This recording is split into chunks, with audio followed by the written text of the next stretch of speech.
12절을 먼저 볼까요? 내가 그리스도의 복음을 위하여 드로아의 이름에 주 안에서 내게 문이 내게 열렸으되, 이렇게 시작하는데요. 그 옆에 보시면 성경에 그 빨간 것으로 혹은 아마도 빨간 것으로 써있을 겁니다. 16장, 사도행전 16장 8절이라고 되어 있을 겁니다. 가서 보실 필요는 없습니다. 드로아 그러면 이제 다 알죠. 웬만하면 드로아는 사도 바울이 환상을 본 곳이다.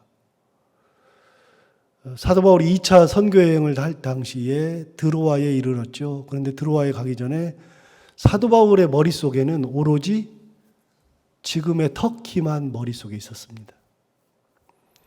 그래서 지금의 터키만 머릿속에 있어서 터키에서 이제 복음을 전하는 거예요. 그래서 왔다 갔다 하면서 복음을 전하려고 그러고, 아시아에서 전하려고 그러고, 오른쪽 밤빌리아, 부르기아 이런 쪽에서 자꾸만 오른쪽 동쪽에서만 전하려고 그러니까 하나님의 성령이 막으셨죠. 자꾸만 막는데도 오른쪽으로 못 가게 하시는데 자꾸만 오른쪽으로 가려고 그러는데, 결국은 깨닫지 못하니까 하나님께서 드로아에 보내신 다음에, 드로아는 터키 지방의 맨 서쪽이니까요. 그 지중해를 끼고 있는 바다를 바로 옆에 있는 도시죠. 그 옆에 갔을 때 하나님께서 정말 사도 바울이 못 깨달으니까 밤에 마케도냐 사람들이 이렇게 이리 건너와서 우리를 도우라, 이 환상을 보여주신 다음에 그 다음날 일어나서 하나님께서 나를 마케도냐로 보내시나 보다. 그래서 배 타고 빌립보로 넘어가게 되죠. 빌립보는 이제 그리스의 북부 지방이니까요. 지금의 그리스. 터키에서만 복음을 전할 줄 알았는데 그리스로 넘어가는 그 환상을 본 곳이 바로 드로아. 그래서 사도행전 16장 8절부터 나오는 드로아 환상, 이거는 복음 전파, 선교 역사에 있어서 코페르니쿠스적 전환을 이루었던 환상이라고 몇 번 말씀드렸습니다. 굉장히 중요한 환상이죠. 그래서 결국은 사도 바울이 그리스 땅을 밟게 되죠. 그래서 복음이 서쪽으로 가는 겁니다. 그래서 복음은 그때 이후로 서진을 한다고 이야기하죠. 그래서 이제 특강하시는 분들이나 선교사님들이나 목사님들이 무슨 설교를 하시거나 할 때 가끔 인터넷도 보다 보면 그런 얘기가 가끔 나오는데, 복음은 서진한다, 이렇게 말씀들을 하세요. 복음이 서진한다는 것은 드로아에서부터 서진하기 시작한 겁니다. 서쪽으로. 그래서 그리스로 넘어가고, 그게 이제 이탈리아 로마로 넘어가고, 유럽으로 넘어가고, 그게 아메리카로 이제 그 미국 쪽으로 넘어가고, 미국에서 한반도로 넘어오고, 그래서 계속해서 한 바퀴를 도는 거죠. 이렇게 서쪽으로. 그래서 드로아에서 내게 복음의 문이 활짝 열렸다, 이렇게 생각하고서 사도행전 16장 8절을 적어놓은 것 같습니다. 그런데 그 얘기가 아니고요. 이 성경 구절은 제가 생각할 때는 잘못된 성경 구절입니다. 왜냐하면 그 당시에는 디도를 만난 적이 없었습니다. 디도를 알지도 못했습니다. 2차 선교여행 당시에는 디도가 다니지 않았습니다. 훗날에 디도를 같이 이제 자기 양아들로 삼아서 데리고 다녔죠. 2차 선교여행 때 같이 다녔던 사람은 사도 바울과 실라, 그리고 그 밑에 디모데가 있었습니다. 디도는 없었습니다. 그러니까 아까 말씀드렸죠. 드로아 환상은 2차 선교여행 때 했던 거라고요. 이 성경 구절은 사도행전 16장 8절이라는 것은 지우셔도 될 것 같습니다. 그럼 뭐냐? 이거는 그거랑은 아무런 상관이 없는 겁니다. 사도 바울이 원래는 자기의 계획이 있었습니다. 계획이 있었는데 그게 어제 봤던 것처럼 사도행전 1장 15절, 16절에 있었거든요. 사도 바울의 계획이 뭐냐? 1장 15절, 16절을 보시면 이렇게 말하잖아요. 내가 이 확신을 가지고 너희가 두 번 은혜를 얻게 하기 위하여 먼저 너희에게 이르렀다가 너희를 지나 마케도냐로 갔다가 다시 마케도냐에서 너희에게 또 가서 너희의 도움으로 유대로 가기를 계획하였다. 사도 바울의 원래 계획은요, 마케도냐에서 아가야로, 아가야에서 마케도냐로, 마케도냐에서 아가야로 다시 갔다가 아가야의 수도인 고린도에서 파송을 받고 유대로 가는 것이 자기의 계획이었어요. 그런데 계획을 철회했잖아요. 그리고 드로아에 이르는 겁니다. 결국은. 그래서 아가야를 가는 대신에 드로아로 돌아온 겁니다. 자, 다시요. 여러분, 그리스라고 하는 데는 행정구역상으로 두 군데라고 그랬잖아요. 그래서 위쪽은 마케도냐 지방, 아래는 아가야 지방. 마케도냐에는 데살로니카가 수도, 아가야에는 고린도가 수도. 몇 번을 들어가지고 머릿속에 완전히 인이 박힐 정도죠. 그러니까 아가야의 아랫지방인 아가야의 고린도를 가려고 하는데 마케도냐를 거쳐서 배를 타고 가지 않는 이상은 육로로 가면 터키 북부지방으로 해서 이렇게 돌아서 빌립보를 거쳐서 데살로니카 거쳐서 아테네 거쳐서 고린도까지 가는 거거든요. 그러니까 마케도냐에서 아가야, 이거는 성경에서는요, 마케도냐와 아가야는요, 항상 거의 붙어 나와요. 이유가 있는 거 아니겠습니까? 지리적으로 윗지방, 아랫지방, 그리스 지방이니까요. 사도 바울이 마케도냐로 갔다가 아가야로 갔다가 마케도냐로 갔다 아가야로 갔다. 이거는 그 그리스 지방에 왔다 갔다 하는 겁니다. 자기 계획이 그런 겁니다. 그런데 거기 못 가고 결국은 배 타고 드로아로 터키 지방으로 넘어간 거예요. 사도 바울이 계획했던 것대로 되지 않고 계획도 변경하기도 하고 결국은 사도 바울이 향했던 곳은 드로아였다. 결국은 드로아로 넘어가게 되더라. 항상 말씀드리지만 사도 바울이 자기가 계획한다고 되는 것이 거의 없었습니다. 저는 그거 보면서 참 마음의 위로가 굉장히 많이 됩니다. 성경을 공부하면서 마음의 위로가 굉장히 많이 되는 게요. 사도 바울도 자기가 계획하는 것이 안 돼요. 엄청 좌절되고요. 결국은 자기가 계획했는데 때가 이르러지 않았다고 생각해서 그걸 포기할 때도 있고요. 우리만 그렇게 되는 게 아니에요. 사도 바울과 같은 사람도요. 계획했다가 안 되는 일이 너무 많아요. 하나님이 막으신 일이 진짜 많아요. 참 그게 볼 때마다 얼마나 위로되는지 몰라요. 저한테 위로를 주는 사람 중에 한 사람이 또 베드로거든요. 베드로는 예수님한테 혼나기도 엄청 혼나요. 껐떡하면 혼나요.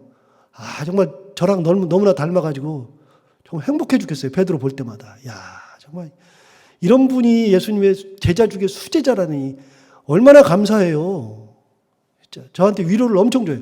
저는 도마를 그렇게 좋아해요. 도마가 그냥 끝까지 의심하다가 예수님한테 한 소리 듣잖아요. 그걸 볼 때마다 우리들한테 위로가 엄청나게 돼요. 위로가.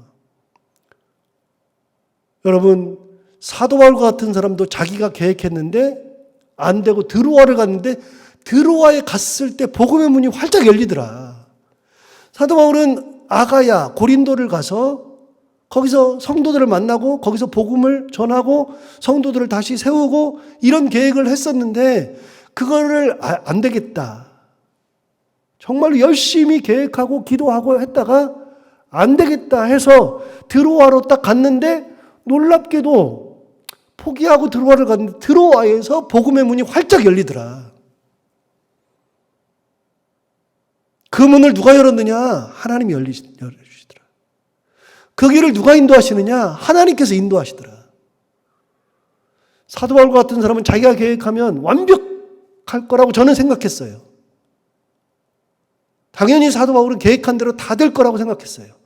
가는 곳마다 복음의 문이 활짝 열린다고 생각했어요. 그런데 안 그래요. 누가 복음의 문을 열어주셔야 되느냐? 하나님이. 누가 그 길을 인도하셔야 되느냐? 하나님이. 그래서 여러분 잠언의 16장에 있는 말씀이 정말 진리 중에 진리입니다.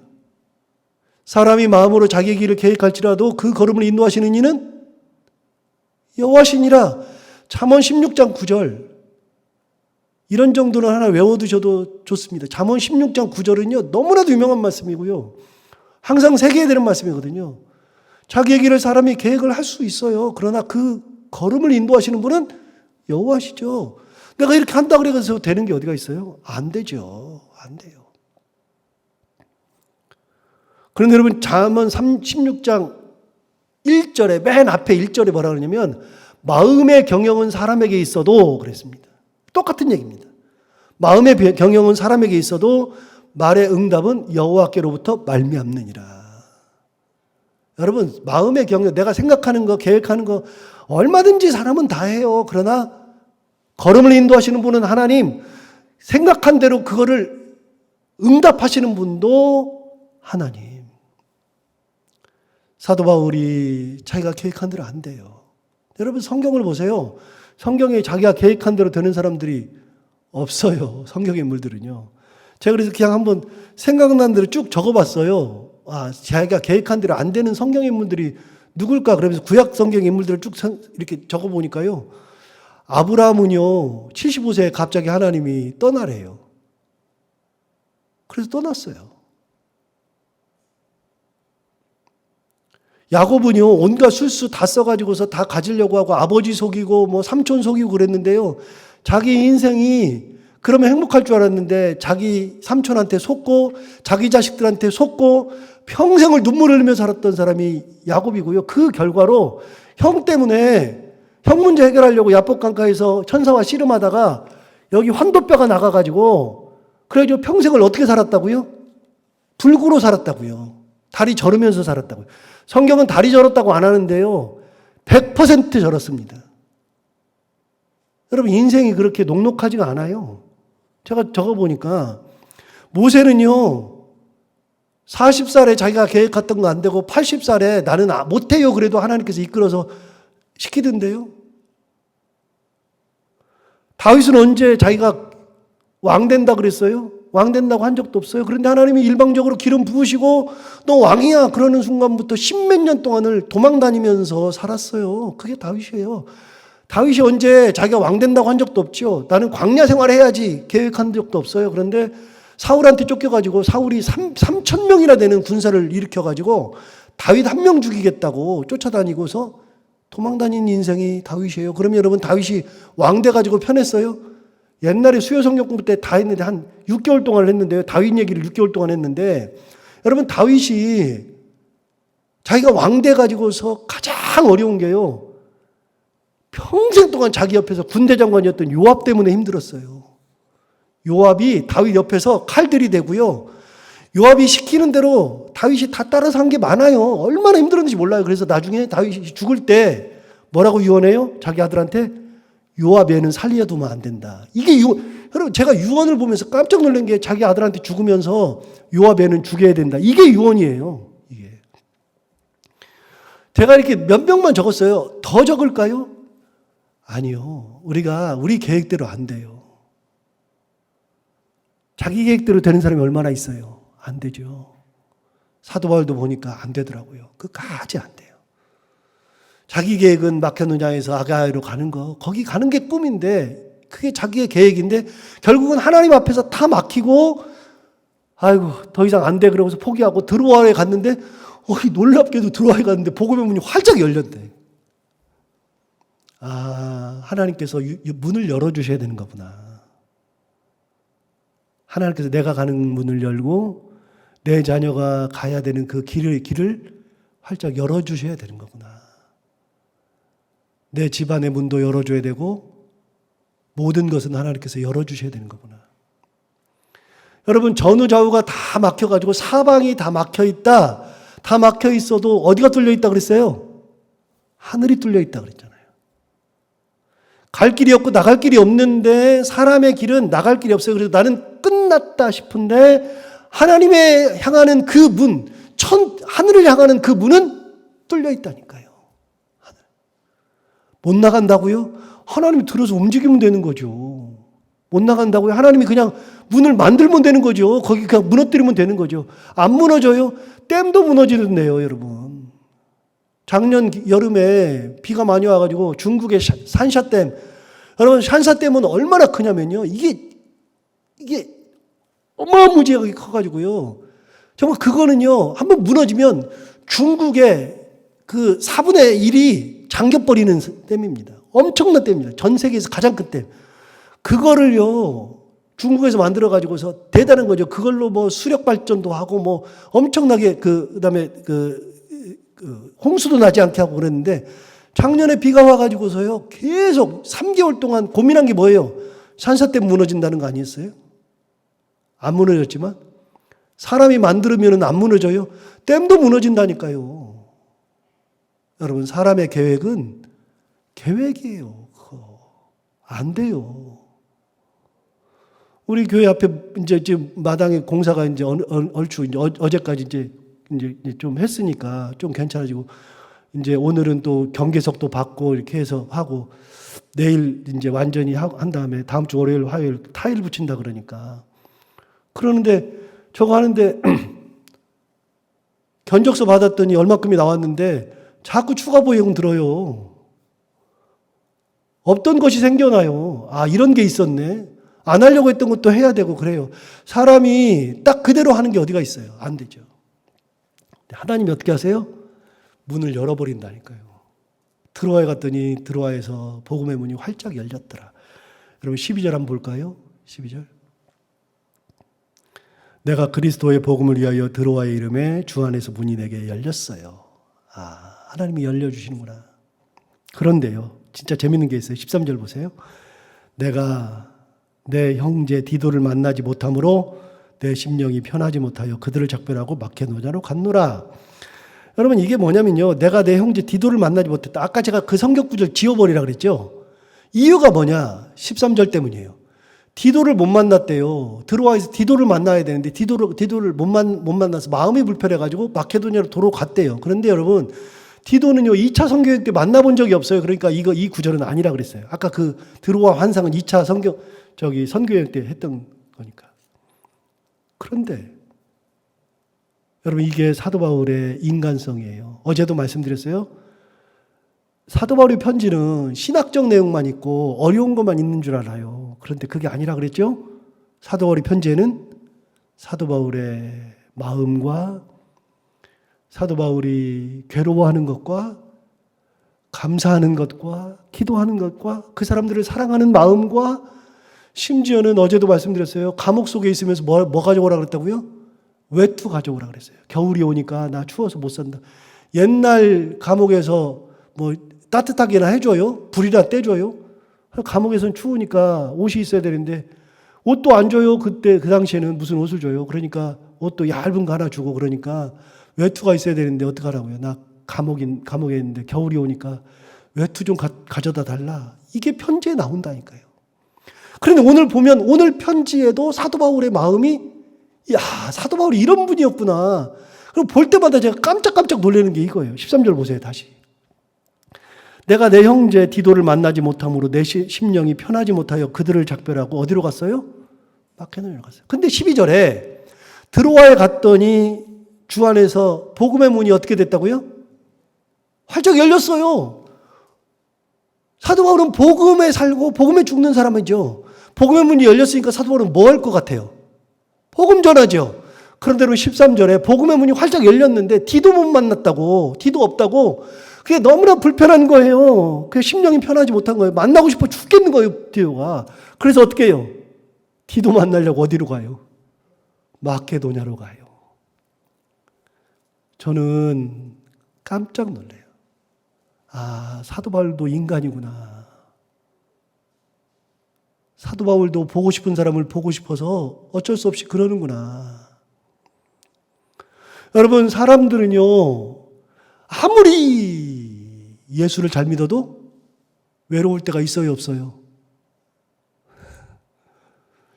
자, 하나 물어봐요. 그래도 저는 목사니까요. 그리고 저는 스스로 생각할 때 진짜 신앙이 굉장히 강하다고 생각한 편이에요. 그런데 제가 진짜 목사고, 대단한 목사라고 쳐요. 저 외로울 때 있어요, 없어요?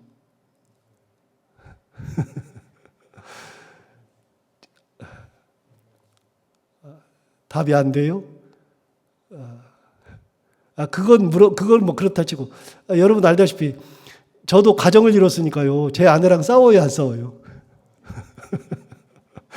싸우죠. 엄청 싸우죠.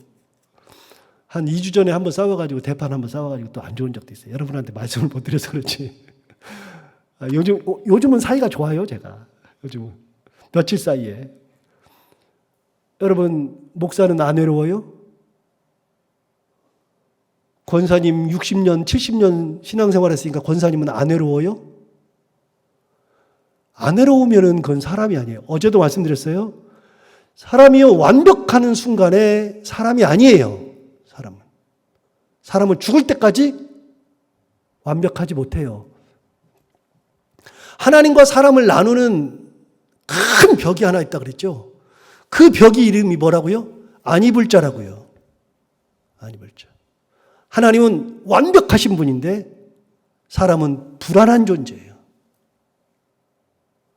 절대로 사람은 완벽하지 않아요. 그래서 완벽주의 있죠. 뭘 하나도 완벽주의. 그 사람은 비신앙이에요. 잘못된 신앙이에요. 아니 사람이 왜 이렇게 완벽해요? 그거 말도 안 돼요. 그리스도인의 최고는요. 완벽주의가 아니라 최선주의예요. 하나님의 은혜 가운데 내가 최선을 다하는 거예요. 안 돼요. 우리는 완벽하게. 어떻게 돼요? 완벽주의는 불신앙이에요. 최선주의가 신앙이에요. 사도 바울 외로움 타요, 안 타요? 타요. 그럼 여러분, 조금만 더 나갈까요? 여러분, 그리스도인들 중에서 우울증 오는 사람 있어요, 없어요? 신앙이 진짜 좋으면 우울증이 안 와야 된다고 생각하잖아요. 그런데 우울증이 가끔 와요. 여러분, 우울함과 우울증은 다른 거예요. 우울함은 왔다가 사라지는 거예요. 그런데 우울증은 와서 내 안에 머무는 게 우울증이에요. 그래서 여러분, 우울함이 한 주가 넘어가고 두 주가 넘어간다. 그럼 반드시 의사를 찾아가야 돼요. 그건 우울증의 초기 증세니까. 그런데 예수를 믿어도 우울증이 오는 분들이 있어요. 그럼 우리가 이렇게 얘기하기 쉽죠. 신앙이니 말이야. 그렇게 얘기하기 쉽잖아요. 너무 쉽게 얘기하지 말아요. 그렇게 얘기하면 안 돼요. 여러분, 우울증도 올 수 있어요. 신앙인들도 와요. 그런데 우울증까지 가면 진짜 이거는 문제가 좀 있고요. 우울함은 있어요. 우울함은 누구나 다 있어요. 없다고 생각하면 말도 안 돼요. 사도 바울 같은 철인도요. 사람 보고 싶어가지고 복음의 문이 활짝 열렸는데 복음 안 전하고 어디로 가요? 디도 만나러 가더라니까요. 아, 정말 재밌는 구절이에요, 이게. 디도를 만나러 가요. 괜찮아요. 여러분, 가끔 사람들이 그러는 거예요. 막 어떤 때는 미쳐 돌아가는 때 있잖아요. 뭐 물건 사고 싶어가지고 막 그럴 때. 한 번씩 사요. 아, 그게 사람이죠.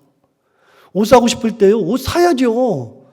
그 신앙의 이름으로만 안 사고 말도 안 되는 소리예요. 울고 싶을 때는 울어야 되고요. 슬플 때도 있어요. 그거 잠시 왔다가 하나님의 능력으로 예수 그리스도의 사랑으로 이겨내는 게 신앙이지. 그거 자체가 없는 것이 신앙이라고 생각하는 것은 잘못된 거예요. 잘못된 거. 애들 때문에 우울한 거 있잖아요. 왜 없어요? 다 있죠. 그럴 때 우울한 것을 가지고 사는 게 아니라 그거를 이겨내는 게 신앙이에요. 내가 가지고 있어요. 있는데 하나님의 은혜로 하루 이틀 지나면서 이겨내고 또 힘을 내서 살다가 또 와요. 또 오면 또 이겨내고 정 보고 싶으면 가요. 가야죠. 복음의 문이 열려 있다고 해서 복음만 전하다가 거기서 잘못될 수도 있는데 사도 바울이 어떻게 하느냐? 나 그래도 디도가 보고 싶어. 그래서 디도 보러 가요. 이 구절은 얼마나 은혜가 되는지 몰라요. 볼 때마다 이게. 다시 한번 볼까요? 사도 바울 형편을 한번 보세요. 12절, 13절 보세요. 내가 그리스도의 복음을 위하여 드로아의 이름에 주 안에서 문이 내게 열렸으되 내가 내 형제 디도를 만나지 못함으로 내 심령이 편하지 못하여 그들을 작별하고 마케도냐로 갔노라. 디도 보고 싶어가지고 복음 전하다가 사도 바울이 늙었어요. 많이. 굉장히 많이 늙었어요. 곧 있으면 이제 죽을 때가 다 됐어요. 사도 바울도. 외로운 거예요. 외로운 거. 인간은 죽을 때까지 외로운 거예요. 괜찮아요. 여러분 엊그저께 봤던 거 한번 볼까요? 그 고린도전서 바로 앞에 있는 거 16장. 16장.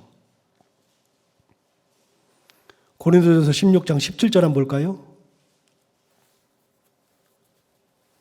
그때도 설교했어요. 고린도전서 16장 17절 내가 스데바나와 브드나도와 아가이고가 온 것을 기뻐하노니 그들이 너희의 부족한 것을 채웠습니다. 이게 무슨 말이라고요? 이 편지를 고린도전서를 쓴 곳이 에베소인데 에베소에 누가 왔어요? 스데바나, 부드나도, 아가이가 왔어요. 그런데 아가이고와 같은 이렇게 세 명이 왔는데 그 사람을 보는데 너무 기쁜 거요. 왜요? 너희들을 보고 싶었는데 그들이 오니까 내가 보고 싶은 마음을 그들이 채워주더라. 이게 사도 바울이죠. 이게 인간이죠. 사도 바울은 딱 찌르면 피도 눈물도 안 난다고 생각하고 살았죠, 여러분. 저도 옛날에 그렇게 살았어요. 사도 바울은 찔러봐야 피도 눈물도 안 나온다. 아니요. 엄청나게 울어요. 엄청나게 사람 보고 싶어하고 고린도의 성도들이 자기한테 찾아오니까 너무 기쁜 거예요. 너희들 보고 싶었는데 잘 됐다. 기뻐. 그래서 여러분 디도 만나러 마케도냐로 간 거예요. 참 재밌죠. 그런데 그럼에도 불구하고 14절 항상 우리를 그리스도 안에서 이기게 하시고 우리로 말미암아 각 처에서 그리스도를 아는 냄새를 나타내시는 하나님께 감사하노라. 그런데 나도 그런다. 그렇지만 항상 우리를 그리스도 안에 이기게 하시는 하나님, 우리로 말미암아서 그리스도를 아는 냄새를 나타내시는 하나님, 그 하나님께 감사한다. 나도 인간적인 면은 있지만 나를 그래도 이기게 하시는 하나님이 계신다. 항상 이기게 하시는 하나님 앞에 내가 감사한다. 두 번째, 우리들을 어느 곳에든지 각처에서 그리스도를 아는 냄새를 나타내시는 하나님께 감사하노라. 이 냄새는 향기예요, 향기. 옛날 성경이 좋은데 향기인데 냄새로 바꿨어요. 그리스도의 향기를 나타내는 우리로 만들어주셔서 감사하다.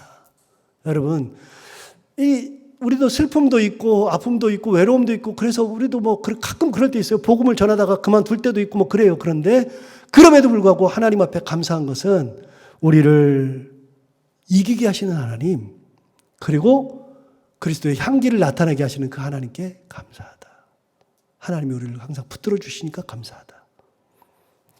이게 사도 바울이죠. 자, 오늘 말씀은 다 전했는데요. 참고로 이건 여담입니다만 여러분 여기 그리스도를 아는 냄새, 이 향기, 옛날에 향기 그랬는데 그리스도를 아는 냄새, 그래서 그리스도의 향기, 그래서 제 큰아들 이름이 보훈인데 제가 이 구절을 가지고서 큰아들 이름을 지었습니다. 향기 훈자입니다. 훈자가.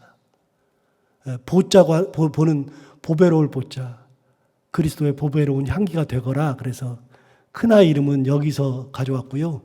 작은아이 이름은 베드로 후서에 나오는, 우리는 이제 반석, 돌, 그래가지고서 그리스도의 살아있는 반석 그래가지고 작은아이는 보석이라고 지었고, 이게 이제 여기서 나온 겁니다. 우리가 향기가 되는 겁니다. 그리스도의 향기가. 여러분, 크리스찬들은 그리스도의 향기가 되어서 하나님 앞에 영광 돌리는 존재. 자, 우리 모두 다 어떤 환경이든 하나님께서 우리를 이기게 하시는 하나님. 그 하나님 앞에 영광 돌리고 은혜 가운데 살아가는 우리 모두가 되기를 바랍니다. 기도하겠습니다. 하나님 아버지 감사합니다. 오늘도 우리를 말씀으로 깨우쳐주시고 인도해 주셔서 감사합니다. 사도 바울을 새벽마다 묵상하면서 사도 바울이 이런 면이 있었구나, 이랬었구나, 우리는 몰랐는데 이랬었구나, 우리랑 똑같은 인간이구나, 계획해도 하나님께서 길을 열어주셔야 되는 거구나, 그런 거를 배우게 해주셔서 감사합니다. 하나님 아버지, 우리 모두 다 그런 성향을 가질 수밖에 없고 우리가 인간이기 때문에 그렇지만, 그러나 그런 가운데서도 우리를 항상 이기게 하시는 하나님, 그 하나님 앞에 감사하고 우리를 그리스도의 향기로 만들어주시는 하나님, 그 하나님 앞에 감사했던 사도 바울처럼 우리도 하나님의 은혜를 감사하고 하나님의 영광을 드러내며 살아갈 수 있는 믿음의 사람들이 다 되게 하여 주옵소서. 하나님 아버지, 내게 맡겨주신 사명이 있는데 그 사명 잘 감당하고 끝까지 하나님의 영광을 드러내게 하여 주옵시고, 오늘도 하루를 살아갈 때 이 말씀을 기억하며 살게 하여 주옵시고, 해야 되는 것들을 기쁨으로 잘 감당하는 귀한 하루가 되게 하여 주옵소서. 감사하며 예수님 이름으로 기도하옵나이다.